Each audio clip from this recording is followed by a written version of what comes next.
Advocate Suresh, ഇക്കാര്യത്തിൽ റെജി ലൂക്കോസും CPM-ന്റെ പ്രതിനിധികളുമെല്ലാം ആവർത്തിച്ച് പറയുന്നത്, സംസ്ഥാന സെക്രട്ടറി അടക്കം ആവർത്തിച്ച് പറയുന്നത്, ആ കുടുംബത്തോടൊപ്പമാണ് ഞങ്ങൾ, അന്നു മുതൽ ഇന്ന് വരെ ആ കുടുംബത്തോടൊപ്പമാണ് എന്ന് പറയുന്നു. പക്ഷേ എന്താണ് സംഭവിച്ചതെന്ന് നമുക്കറിയാം. കണ്ണൂർ പാർട്ടി ഒരു ചേരിയിൽ നിൽക്കുന്നു, പത്തനംതിട്ട പാർട്ടി മറ്റൊരു ചേരിയിൽ നിൽക്കുന്നു. പക്ഷേ പത്തനംതിട്ട പാർട്ടി പോലും കുറച്ച് നാളുകളായി നിശബ്ദരാണ്. ഏറ്റവും ഒടുവിൽ മലയാളപ്പുഴ മോഹൻ പറഞ്ഞത് നോക്കൂ, ജുഡീഷ്യൽ അന്വേഷണമാണ് വേണ്ടത്. ആ കുടുംബത്തോടൊപ്പം നിന്ന വ്യക്തിയാണ്. അവസാനം പാർട്ടി സമ്മർദ്ദത്തിന് വഴിപ്പെട്ട് ബന്ധുവായ അദ്ദേഹത്തിന് പോലും വളരെ കൃത്യമായ ഒരു നിലപാട് നേരത്തെ പറഞ്ഞ ആർജവത്തോടെ സംസാരിക്കാൻ കഴിയുന്നില്ല. ഭയപ്പെടുകയില്ലേ യഥാർത്ഥത്തിൽ ഇവരെല്ലാം? നീലിമ, ഇവിടെ എൻ്റെ ജ്യേഷ്ഠ സഹോദരൻ ശ്രീ റെജി ലൂക്കോസ് ഇപ്പോൾ ചോദിച്ചു, ഹൈക്കോടതി ഇന്ന് ചോദിച്ചു, എന്തുകൊണ്ടാണ് നിങ്ങൾക്ക് കൊലപാതകമാണ് എന്ന് നിങ്ങൾക്ക് പറയാൻ കാരണമെന്ത് എന്ന് ചോദിച്ചു എന്നുള്ളതാണ് ശ്രീ റെജി ലൂക്കോസ് ഉയർത്തിയ ഏറ്റവും വലിയൊരു വാദം. ശ്രീ റെജി ലൂക്കോസ്, ഇന്ന് MV ഗോവിന്ദൻ പേടിച്ച് വിറച്ച് ഈ രാത്രിയിൽ CBI ഇങ്ങോട്ട് വരണ്ട, ഞങ്ങളെ സഖാക്കന്മാരെയൊക്കെ തന്നെ കുടുക്കാൻ വേണ്ടിയാണ് CBI വരുന്നത് എന്ന് പറഞ്ഞതിലൂടെ ഹൈക്കോടതിയുടെ ചോദ്യത്തിന് ഉത്തരം വന്നിരിക്കുകയാണ്. കാരണം ഇന്ന് MV ഗോവിന്ദൻ ഇത് പറഞ്ഞിട്ടുണ്ടെങ്കിൽ അതിൻ്റെ അർത്ഥം കൊലയാളികൾ CPM-കാർ തന്നെയാണ്. കൊലയാളികൾ CPM-കാർക്ക് സംരക്ഷിക്കപ്പെടേണ്ടവരാണ്. കൊലയാളികളെ രക്ഷപ്പെടുത്തുക എന്നുള്ളത് പാർട്ടിയുടെ ആവശ്യമാണ്. പാർട്ടി അതിനുവേണ്ടി നിൽക്കാൻ തീരുമാനിച്ചിരിക്കുന്നു. മുമ്പ് TP ജയചന്ദ്രൻ കേസിലും അതോടൊപ്പം തന്നെ ജയകൃഷ്ണൻ മാസ്റ്ററുടെ കേസിലും അതുപോലെ തന്നെ തലശ്ശേരി കൊലപാതകത്തിലും ഒക്കെ CPM നടത്തിയ കൊലപാതകങ്ങളിൽ പാർട്ടി എടുത്ത നിലപാടിന് സമാനമായിട്ടുള്ളൊരു നിലപാട് ഈ നവീൻ ബാബുവിൻ്റെ കൊലപാതകവുമായിട്ട് ബന്ധപ്പെട്ട് MV ഗോവിന്ദൻ മാർക്സിസ്റ്റ് പാർട്ടിക്ക് എടുക്കേണ്ടി വന്നിരിക്കുന്നു എന്ന് പറഞ്ഞാൽ കൊന്നത് നിങ്ങളാണ്, കൊന്നത് CPM-ആണ്, പിണറായി വിജയൻ്റെ പാർട്ടിയാണ് എന്നതിന് ഇതിലപ്പുറം മറ്റൊരു തെളിവ് ഇനി ഈ കേരളത്തിൽ കഴിഞ്ഞ 60-70 വർഷമായിട്ട് കമ്മ്യൂണിസ്റ്റ് പാർട്ടിയെ അറിയാവുന്ന കേരളത്തിലെ ജനതയ്ക്ക്, ഹൈക്കോടതിക്ക് ഇതിനപ്പുറം ഒരു തെളിവ് ആവശ്യമില്ല. മിസ്റ്റർ റെജി ലൂക്കോസ്, ഒരാവശ്യമില്ല. നിങ്ങളുടെ ഈ കേസിനെ സംബന്ധിച്ച് നിങ്ങൾ പറഞ്ഞു, നിങ്ങൾ ഈ 35 ഈ ഏകദേശം 45 ദിവസം കൊണ്ട് എന്ത് അന്വേഷണമാണ് നടത്തിയത്? നിങ്ങൾ ഇന്ന് കഴിഞ്ഞ ദിവസം ഒരു പത്രം, ഇവിടുത്തെ റവന്യൂ വകുപ്പ് ജോയിൻറ്റ് കമ്മീഷണർ ഒരു അന്വേഷണം നടത്തി. ആ അന്വേഷണം സത്യസന്ധമായിട്ടുള്ളൊരു അന്വേഷണമായിരുന്നു. റവന്യൂ വകുപ്പ് മന്ത്രിയും ഈ നമ്മുടെ നവീൻ ബാബുവിനെ ഒരു അഴിമതിക്കാരനല്ലെന്നും സത്യസന്ധനായ ഉദ്യോഗസ്ഥനാണെന്നും വളരെ കർക്കശനായിട്ടുള്ള ഉദ്യോഗസ്ഥനാണ് എന്നും വാഴ്ത്തി.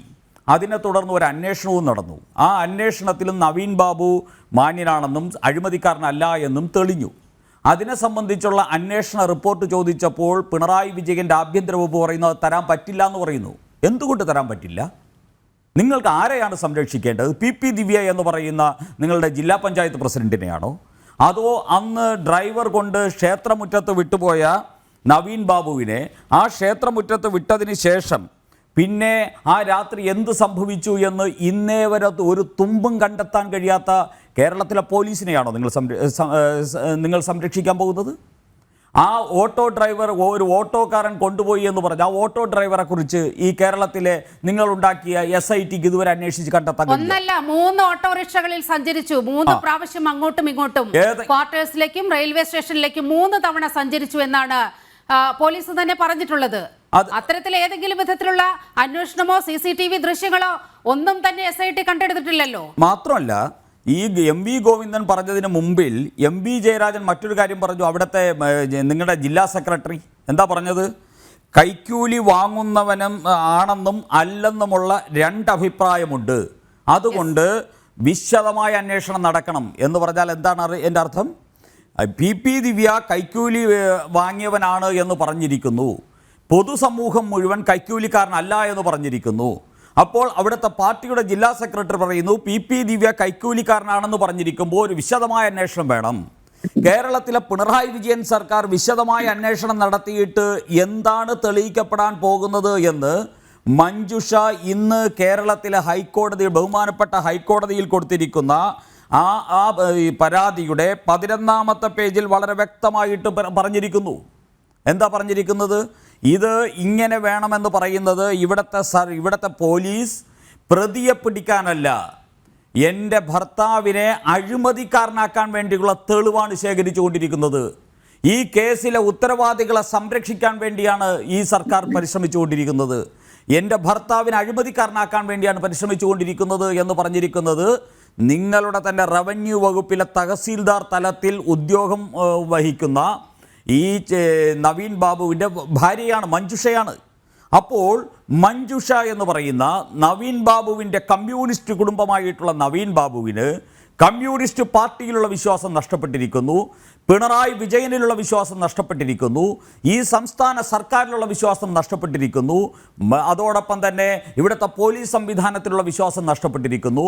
നിങ്ങളെല്ലാവരും കൊലയാളികളുടെ ഭാഗത്താണ് എന്ന് നവീൻ ബാബുവിൻ്റെ ഭാര്യ പാർട്ടി കുടുംബത്തിന്, പാർട്ടി സംവിധാനത്തിലും സർക്കാരിലുമുള്ള എല്ലാ വിശ്വാസവും നഷ്ടപ്പെട്ടിരിക്കുകയാണ്.